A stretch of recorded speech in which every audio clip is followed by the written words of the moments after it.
दुनिया में केले का सबसे ज्यादा उत्पादन भारत में होता है, लेकिन केले के पत्तों को सबसे बड़े स्तर पर प्रोसेस करने वाले कारखाने इंडोनेशिया में मौजूद हैं।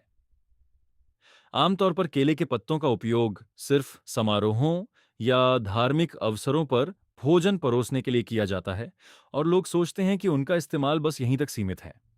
मगर इंडोनेशिया ने इन्हीं साधारण दिखने वाले पत्तों से अरबों डॉलर का उद्योग खड़ा कर दिया है।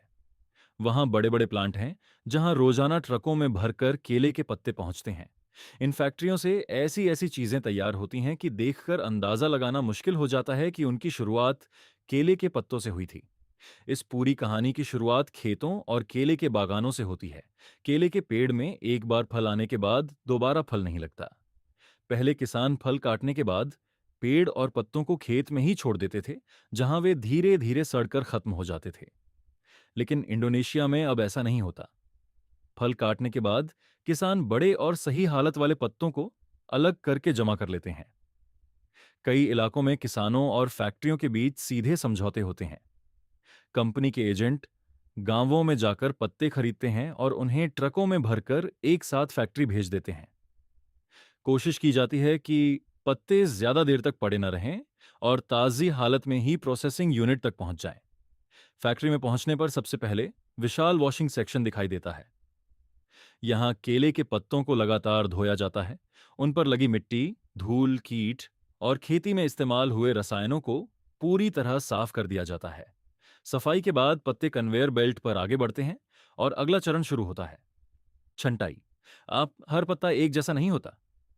ए ग्रेड पत्ते बड़े, चौड़े और बिना फटे होते हैं, जबकि बी ग्रेड पत्ते आकार में छोटे या थोड़े पुराने होते हैं। कर्मचारी और ऑटोमेटिक मशीनें मिलकर इन्हें अलग अलग लाइनों में भेजती हैं। बाहर से देखने पर यह समझना मुश्किल होता है कि यही साधारण पत्ते आगे चलकर इतने कीमती उत्पाद बनेंगे। इसके बाद पत्ते दो अलग दिशाओं में प्रोसेस होते हैं। फैक्ट्री के एक हिस्से में पत्तों को छोटे छोटे टुकड़ों में काटा जाता है। यह काम भारी कटिंग मशीनों से होता है, क्योंकि हर दिन हजारों किलो पत्तों को प्रोसेस करना होता है।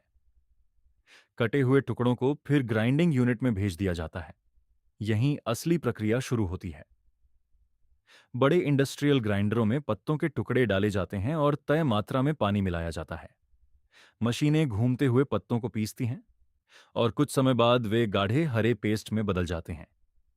ये पेस्ट तुरंत इस्तेमाल नहीं किया जाता। पहले इसमें से अतिरिक्त पानी निकालकर इसे और गाढ़ा बनाया जाता है। इसी दौरान फैक्ट्री की लैब टीम इसकी जांच करती है। घनत्व सही है या नहीं, फाइबर का स्तर ठीक है या नहीं, क्योंकि इसी पेस्ट से खास टेबलेट तैयार की जाती है। जांच के बाद गाढ़े पेस्ट को टेबलेट बनाने वाली यूनिट में भेजा जाता है। यहां पेस्ट को विशेष सांचों में भरा जाता है और उस पर तेज दबाव डाला जाता है। दबाव के कारण पेस्ट के फाइबर आपस में मजबूती से चिपक जाते हैं और टेबलेट का आकार ले लेते हैं। इस समय ये पूरी तरह सूखी नहीं होती, न बहुत नरम और न बिल्कुल कठोर। इसलिए अगले चरण में इन्हें ड्राइंग चेंबर में रखा जाता है। नियंत्रित तापमान पर धीरे धीरे इन्हें सुखाया जाता है। ज्यादा गर्मी से दरार आ सकती है और कम तापमान पर नमी रह सकती है। इसीलिए यह प्रक्रिया बेहद सावधानी से की जाती है। इसमें कुछ घंटे से लेकर कई दिन तक लग सकते हैं। अब सवाल आता है, इन टेबलेट का उपयोग क्या है? असल में ये टेबलेट कच्चे माल के रूप में इस्तेमाल होती है। कई उद्योग इन्हें दोबारा पानी में घोलकर नया पेस्ट बना लेते हैं, जिससे सीधे कच्चे पत्तों की जरूरत नहीं रहती। इससे ट्रांसपोर्ट आसान हो जाता है, क्योंकि ढेर सारे कच्चे पत्तों की जगह छोटी जगह में बहुत सी टेबलेट भेजी जा सकती है। इनसे कॉस्मेटिक उत्पाद बनते हैं और कई देशों में हर्बल इंडस्ट्री में भी इनका उपयोग होता है। अब बात करते हैं दूसरी लाइन की। छंटाई के बाद कुछ पत्तों को बड़े आकार में काटा जाता है। फिर उन्हें नरम बनाने के लिए खास प्रक्रिया अपनाई जाती है। कई फैक्ट्रियों में पत्तों पर गर्म पानी की भाप छोड़ी जाती है, ताकि वे लचीले हो जाएं। नरम किए गए पत्तों को फिर मोल्डिंग मशीनों में भेजा जाता है। मशीनों में पहले से प्लेट, कटोरी या ट्रे के आकार के लोहे या स्टील के सांचे लगे होते हैं। सांचे में तय मात्रा में पत्ता रखा जाता है और ऊपर से दूसरा सांचा बंद किया जाता है। इसके बाद मशीन एक साथ दबाव और नियंत्रित गर्मी देती है। गर्मी और दबाव से पत्ते के प्राकृतिक रेशे आपस में जुड़ जाते हैं और पत्ता अपनी सपाट स्थिति छोड़कर प्लेट का रूप लेने लगता है। कुछ ही सेकंड में केले के पत्ते से बनी प्लेट तैयार हो जाती है। हालांकि इस समय प्लेट सही दिखती है, लेकिन अंदर थोड़ी नमी रहती है।